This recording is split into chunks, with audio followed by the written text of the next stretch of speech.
Okay, skeletal system के final lecture में हमें बात करने हैं bone joints and it's disorders. ठीक है, क्योंकि बेसिकली कई सारे क्वेश्चन यहाँ से भी उठ जाते हैं। तो जॉइंट्स में the most common joints are the listed here. First of all elbow and knee. Elbow मतलब आपकी कोहनी और नी मतलब घुटना। हिंदी वाले मीडियम बच्चों के लिए मैं बता दूं कि यहाँ पे आप एल्बो का मतलब कोहनी और नी का मतलब घुटना। ठीक है, इन दोनों में किस प्रकार का जॉइंट्स होता है। तो बेसिकली सबसे पहले कोशिश करो ये जो मूव करते हैं इनकी जो डायरेक्शन होती है मूव करने की वो किससे रिजेंबल करती है। ठीक है, एल्बो कोहनी, आपने देखा होगा कि कोहनी और घुटना दोनों एक ही डायरेक्शन में क्या होते हैं, अंदर की ओर क्या होते हैं, मुड़ सकते हैं। ठीक है, बाहर की अगर खोलोगे तो सीधा होने के बाद फिर ये नहीं मुड़ेंगे। ठीक उसी तरह जिस तरह से दरवाजे एक ही साइड में खुलते हैं और एक ही साइड में बंद होते हैं। ठीक है, दूसरी साइड में नहीं आप खोल सकते। तो दरवाजों में ऐसी मूवमेंट जो होती है वो क्यों होती है, दरवाजे या खिड़कियाँ जो होते हैं एक साइड में ही खुलते हैं। अगर अंदर को खोलना है तो अंदर को खुलेंगे, बाहर को आप नहीं खोल सकते। ठीक है, तो क्यों होते हैं, क्योंकि दरवाजों में लगे होते हैं कब्जे। ठीक है, और कब्जों की विशेषता क्या होती है कि वो वन डायरेक्शनल मूवमेंट देते हैं। और कब्जों को इंग्लिश में कहा जाता है हिंज, अगर आपको पता हो, HING, हिंज। ठीक है, इसीलिए एल्बो और कोहनी की मूवमेंट के आधार पर उसमें जो जॉइंट्स होते हैं उनको कह दिया जाता है हिंज जॉइंट्स। क्यों, क्योंकि हिंज मतलब कब्जा, और इन एल्बो और कोहनी की दोनों की जो मूवमेंट्स होती है जोड़ की, वो क्या होती है, कब्जों से रिजेंबल करती है। ठीक उसी तरह होती है जिस तरह से कब्जे मूव के लिए अलाउ करते हैं। ठीक है, नाउ शोल्डर एंड हिप्स। तो शोल्डर हिप्स अगर इसके जॉइंट्स को अगर थोड़ा आप देखो तो देखेंगे, जब हमने बात की थी कि थाइज में आपकी जो फीमर बोन्स जुड़ी होती है बैक बोन से, या फिर शोल्डर में जो ह्यूमरस जुड़ी होती है, बेसिकली इसमें क्या होता है कि जो ह्यूमरस और उनका स्ट्रक्चर देखो, ह्यूमरस और फीमर का, तो ह्यूमरस और फीमर दोनों का एक चीज़ कॉमन होती है कि इनके जो एंड होते हैं, ऊपरी सिरे, ये कुछ बॉल के आकार के गोलाकार होते हैं इस तरह से।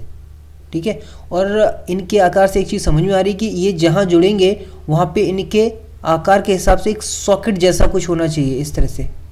ठीक है, और उस सॉकेट में ये फिट हो जाएंगे। ठीक है, तो ऐसा नहीं लग रहा कि एक बॉल के जैसा स्ट्रक्चर, बॉल गोलाकार होती तो ये भी इसका सिरा भी क्या है, थोड़ा थोड़ा गोलाकार है। ठीक है, बॉल के जैसा है, और बॉल जो कि एक सॉकेट में फिट हो जा रही है। ठीक है, तो इसी आधार पर इनको कह दिया जाता है ball, BALL, ball and socket joints. ठीक है, क्यों, क्योंकि सॉकेट जिसमें कि फिट हो रहे हैं, बॉल मतलब एपिकल एंड, ऊपरी छिरा, ऊपरी सिरा किसका, ह्यूमरस और फीमर का। ठीक है, तो शोल्डर और हिप्स में कौन से होते हैं आपके, बॉल एंड सॉकेट जॉइंट्स होते हैं, और इनकी विशेषता क्या होती है, किसी भी डायरेक्शन में मूव कर सकते हैं। ठीक है, आपके forward, backward, right and left. ठीक है, तो चारों तरफ इनकी मूवमेंट होती है। ये विशेषता किसकी, बॉल एंड सॉकेट जॉइंट्स की। ठीक है, तो कई बार अगर मूवमेंट से भी पूछा जाए तो आप याद रखिए कि हिंज जॉइंट्स की क्या होती है, वन डायरेक्शनल मूवमेंट होती है। ठीक है, can move only in one direction. ठीक है, कि मतलब एक ही दिशा में मूव कर सकते हैं। अगर आप अंदर की ओर मूव करें तो अंदर की ओर होगा। ठीक है, बॉल सेकंड जॉइंट्स में होता है can move MOVE, can move forward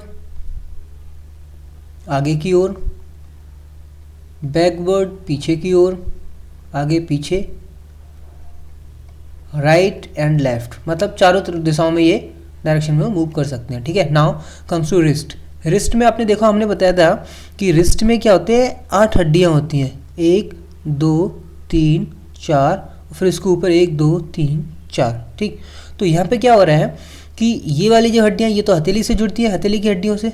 ठीक है, और ये वाली हड्डियाँ ह्यूमरस और रेडियस और अल्ना से जुड़ी होती हैं। ठीक है, तो ये जब मूव करती हैं तो ये बेसिकली क्या करती हैं, हमारे एक दूसरे के ऊपर ग्लाइड करती हैं, एक दूसरे के ऊपर फिसलती हैं। ठीक है, और फिसलने को इंग्लिश में जनरली एक वर्ड आता है ग्लाइड करना। ठीक है, तो रिस्ट के अंदर जो जॉइंट्स होते हैं, ठीक है, वो कौन से होंगे आपके, ग्लाइडिंग जॉइंट्स। क्यों कहना है, आपको पता है कि ग्लाइडिंग जॉइंट्स में क्या होता है, ये ग्लाइड का मतलब एक दूसरे के ऊपर, दो सरफेस का आपस में ग्लाइड करना है, फिसलना। ठीक है, तो ये दोनों जो हड्डियां होती है रिस्ट की, जो जॉइंट्स में शॉर्ट बोन्स होती हैं, ये सारी की सारी क्या करती हैं, एक दूसरे पर ग्लाइड करती है, इसलिए इनको हम कह देते हैं ग्लाइडिंग जॉइंट्स। ठीक है, नाउ कम टू पाम। हथेली में कौन से जॉइंट्स होते हैं, तो हथेली में क्या होता है, जनरली अगर बेसिकली आप देखो हाथ को, तो हमारा जो हथेली है वो दो ही डायरेक्शन में मूव करती है। एक तो मोस्टली लिमिटेड मूवमेंट जो है, एक तो बैकवर्ड और फॉरवर्ड, ठीक है। अगर राइट एंड लेफ्ट में करोगे तो थोड़ा लिमिटेड मूवमेंट है, बहुत ज़्यादा नहीं है, ऐसा नहीं मूव नहीं कर सकती, चारों डायरेक्शन में मूव कर सकती है, लेकिन मोस्ट ज़्यादा मूवमेंट जो है वो क्या है, बैकवर्ड और फॉरवर्ड डायरेक्शन में, आगे और पीछे की ओर ज़्यादा मूव कर सकती है, ठीक है, मुड़ सकती है, ठीक है। और अगर घोड़े पे सवारी करते हुए इंसान को अगर देखो, तो घोड़े पे सवारी करते हुए इंसान या तो क्या होता है, आगे पीछे होता रहता है ना, ठीक है। तो कुछ इस तरह से लगता है कि उसकी जो घोड़े की सीट है, सीट पर बैठा हुआ इंसान आगे पीछे क्या कर रहा है, मूव कर रहा है, ठीक है। तो अगर हम इनको सीट मान लें, किनको, रिस्ट बोन्स को, और ऊपर वाली को ये हड्डियों जो हैं, हथेली की हड्डियाँ, इनको अगर हम वो आदमी मान लें जो घोड़े के ऊपर बैठा हुआ है, ठीक है, तो आगे पीछे हो रहे हैं, तो घोड़े की पीठ पर जो सीट रखी रहती है उसको कहा जाता है सैडल, ठीक है। और सैडल इसीलिए इसके आधार पर पाम में जो जॉइंट्स पाए जाते हैं उनको कह दिया जाता है सैडल जॉइंट्स। सैडल जॉइंट्स मतलब जिनमें बेसिकली जो मूवमेंट होती है अधिकतर वो फॉरवर्ड बैकवर्ड होती है, लेकिन लिमिटेड मूवमेंट राइट और लेफ्ट होती है, ठीक है। तो सैडल जॉइंट्स किस में पाए जाते हैं, रिस्ट और पाम, हथेली की हड्डियों के बीच, ठीक है। Now comes to backbone. Backbone में कौन सी, बैकबोन आपको पता है कि राइट, लेफ्ट, बैकवर्ड आगे की ओर, सॉरी पीछे की ओर, एंड फॉरवर्ड आगे की ओर, ये चारों डायरेक्शन में मूव कर सकते हैं हम। अपनी बैकबोन को क्या होता है, आगे भी झुका सकते हैं, पीछे भी, दाएं भी, बाएं भी, लेकिन इन हर एक डायरेक्शन में इसकी जो मूवमेंट होती है वो लिमिटेड होती है, लिमिटेड। क्यों, क्योंकि अगर एक लिमिट के ज़्यादा अगर आप मूव करेंगे तो उसमें स्ट्रेच आ जाएगा तो खिंचाव आ जाएगा, जिससे बैकबोन में इंजरी हो जाएगी, ठीक है। और खिंचाव बेसिकली क्या होता है, इसका मतलब साफ हमें थोड़ा क्लियर हो रहा है कि इसके अंदर कुछ ना कुछ ऐसे टिश्यूज़ हैं जिनमें स्ट्रेचेबिलिटी है, ठीक है। तो बैकबोन में पाए जाने वाले जो जॉइंट्स होते हैं उनको कहा जाता है कार्टिलेजिनस जॉइंट्स, कार्टिलेजिनस जॉइंट्स। और कार्टिलेजिस का आपको पता है कि इनमें क्या होते हैं, कार्टिलेजेस क्या है, एक प्रकार की बोन्स है जो क्या होती है, स्ट्रेचेबल या फिर फ्लेक्सिबल होती हैं, ठीक है। तो बैकबोन में कौन से जॉइंट पाए जाएंगे, कार्टिलेजिनस। और कार्टिलेजिनस जॉइंट्स होने के कारण ही ये क्या कर सकती हैं, फॉरवर्ड, बैकवर्ड या फिर राइट एंड लेफ्ट में लिमिटेड मूवमेंट कर सकती हैं, ठीक है। Now comes to skull. Skull का मतलब एक बेसिकली ऐसा कहें हम इसको, कपाल जिसको कहते हैं, क्रेनियल जो बेसिकली था, तो स्कल या खोपड़ी जिसमें आपका ब्रेन प्रोटेक्टेड रहता है, सुरक्षित रहता है, तो उसमें किस प्रकार के जॉइंट्स पाए जाएंगे, उसमें कोई मूवमेंट्स होती है, कोई मूवमेंट्स नहीं होती, ना फॉरवर्ड, ना बैकवर्ड, ना राइट एंड लेफ्ट, ठीक है। ये क्या होते हैं, स्कल में पाए जाने वाले जो जॉइंट्स होते हैं ये फिक्स्ड होते हैं, देयर इज नो मूवमेंट, ठीक है। और फिक्स जॉइंट में जो जॉइंट्स पाए जाते हैं इनमें पाए जाते हैं fibrous joint, fibrous joints. Fibrous मतलब फिब्रस प्रोटीन के द्वारा ही आपस में पूरी तरह से जुड़े होते हैं, इसलिए होंगे फिब्रस जॉइंट, जो कि नो मूवमेंट्स, किसी भी तरह की कोई भी मूवमेंट्स नहीं होती, ठीक है। तो these all about the joint. Basic. अब इसमें एक कैटेगराइजेशन और भी हो सकता है आपका, किसमें, ये फिब्रस जॉइंट्स में नहीं, कैटेगराइजेशन हो सकता है आपका जॉइंट्स में, ठीक है। जॉइंट्स में क्या कैटेगराइजेशन हो सकता है, हम ऐसा भी कह सकते हैं कि जॉइंट्स तीन तरह के हो सकते हैं, ठीक है। एक तो फ्लूइडी जॉइंट्स जिनमें फ्लूइड होता है, ठीक है, और दूसरे फिब्रस जॉइंट, फिब्रस, और तीसरे कार्टिलेजिनस, ठीक है। कार्टिलेजिनस जॉइंट्स आपको पता है बैकबोन में होते हैं, फिब्रस जॉइंट्स आपको पता है स्कल में होते हैं, खोपड़ी में, ठीक है, ये बैकबोन में। और फ्लूइडी जॉइंट्स जो हैं इनके सारे टाइप्स हो सकते हैं। फ्लूइड जॉइंट जिसमें कौन सा फ्लूइड पाया जाता है, सिनोवाइल फ्लूइड, ठीक है। और सिनोवाइल फ्लूइड क्यों पाया जाता है, क्यों, ताकि जहां ये जॉइंट्स, चाहे वो बॉल एंड सॉकेट जॉइंट्स हो, ठीक है, आपका वॉल एंड सॉकेट जॉइंट्स, या फिर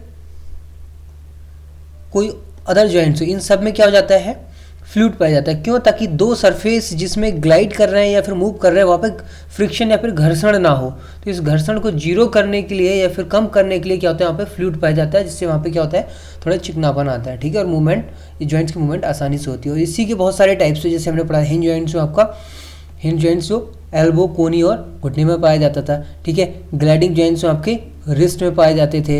इसके अलावा सैडल जॉइंट्स, घोड़े की पीठ पे जो आपकी सीट होती है, ठीक है, वो कहाँ पाए जाते थे, रिस्ट एंड पाम, हथेली जॉइंट्स के बीच में, ठीक है। और क्या जॉइंट्स से, बॉल एंड सॉकेट जॉइंट्स कहाँ पाए जाते थे, शोल्डर में और हिप्स में, ठीक है। तो ये सारे के सारे जो जॉइंट्स हैं these are types of fluid, एक प्रकार के फ्लूइड जॉइंट्स के प्रकार हैं, ठीक है। तो this is all about the joints. Now next come to the point of disorders, ठीक है।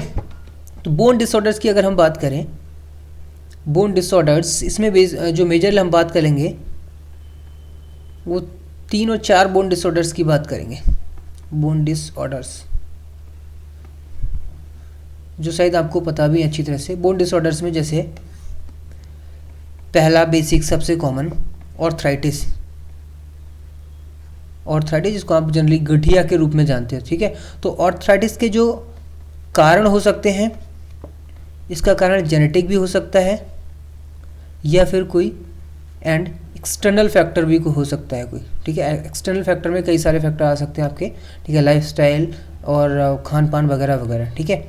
इसमें होता है क्या है, इसमें जॉइंट पेन होता है जनरली।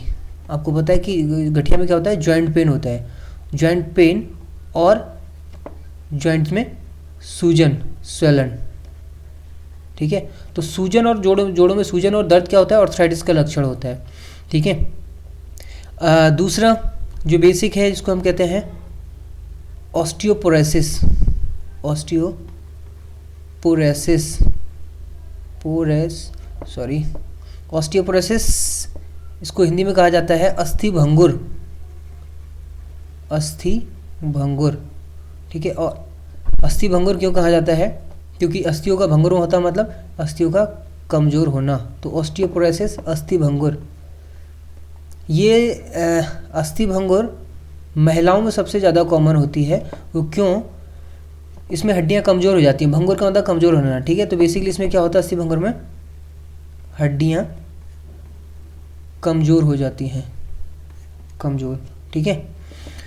और होता क्या, ये महिलाओं में कॉमन होती है। दूसरा पॉइंट ये महिलाओं में कॉमन होती है। और महिलाओं में कॉमन क्यों होती है, वो इसलिए कि महिलाओं में एमसी साइकिल जो होती है ये जब स्टॉप हो जाती है, तो एमसी साइकिल के स्टॉप होने से क्या होता है, ईस्ट्रोजन लेवल, एक सेक्स हार्मोन है, ईस्ट्रोजन हार्मोन का लेवल गिर जाता है। बहुत नीचे आने से, ईस्ट्रोजन लेवल के आने से जो कैल्शियम होता है, कैल्शियम का जो एब्जॉर्प्शन है वो भी, अवशोषण भी नीचे आ जाता है। तो कैल्शियम का अवशोषण उतनी तेज़ी से नहीं हो पाता जितनी तेज़ी से कैल्शियम निकलता है हड्डियों से, ठीक है। इसलिए हड्डियाँ धीरे धीरे कमज़ोर होने लगती हैं। इसलिए ऑस्टियोपोरोसिस क्या होती है, महिलाओं में कॉमन होती है। इसके बाद 2 फेमस डिजीज़ हैं, एक तो रिकेट्स और दूसरी ऑस्टियोमलेशिया। आपको पता है दोनों के बारे में। रिकेट्स जनरली बच्चों में कॉमन होती है, पता है ना। हाँ, रिकेट्स किस में होती है, जनरली चाइल्ड्स में, और ये एडल्ट्स में, बड़ों में होती है क्या, ऑस्टियोमलेशिया। दोनों में बेसिक कॉन्सेप्ट क्या है कि दोनों में विटामिन डी की कमी हो जाती है। और विटामिन डी की कमी से क्या होता है, जो कैल्शियम होता है, कैल्शियम का अवशोषण मतलब शरीर में जाने की दर, ब्लड में अवशोषित होने की दर, कैल्शियम का अवशोषण कम हो जाता है। और कैल्शियम का अवशोषण कम होगा तो इसका इफेक्ट क्या होगा कि ये जो हमारी हड्डियां हैं, ठीक है, हड्डियों में कैल्शियम का लेवल गिर जाएगा। और कैल्शियम लेवल गिरेगा तो जाहिर सी बात है हड्डियाँ क्या हो जाएंगी, कमज़ोर। एवं हड्डियाँ कैसी होंगी, हड्डियाँ कमज़ोर होंगी या फिर हड्डियाँ मुलायम हो जाएंगी, कार्टिलेजिनस बोन की तरह। और ये अगर मुलायम है तो इसका मतलब क्या है, अगर बॉडी वेट ज़्यादा है, बॉडी वेट अगर शरीर का भार ज़्यादा है तो होगा क्या कि कमज़ोर और हड्डियों की वजह से क्या हो जाएंगे, वो मुड़ जाएंगी। और मुड़ जाएंगी इसलिए जनरली कभी होता है ना, बाहर की तरफ टांगें मुड़ जाती हैं, कभी बच्चों की और बड़ों की, तो वो उसका कारण यही है, ठीक है। तो this is all about the disorders, ठीक है। तो हमने 3 या 4 लेक्चर में स्केलेटल सिस्टम को कंप्लीट कर लिया है, ठीक है। अब आप इनको अच्छी तरह से स्टडी कर सकते हैं, ठीक है। Thank you for watching this video.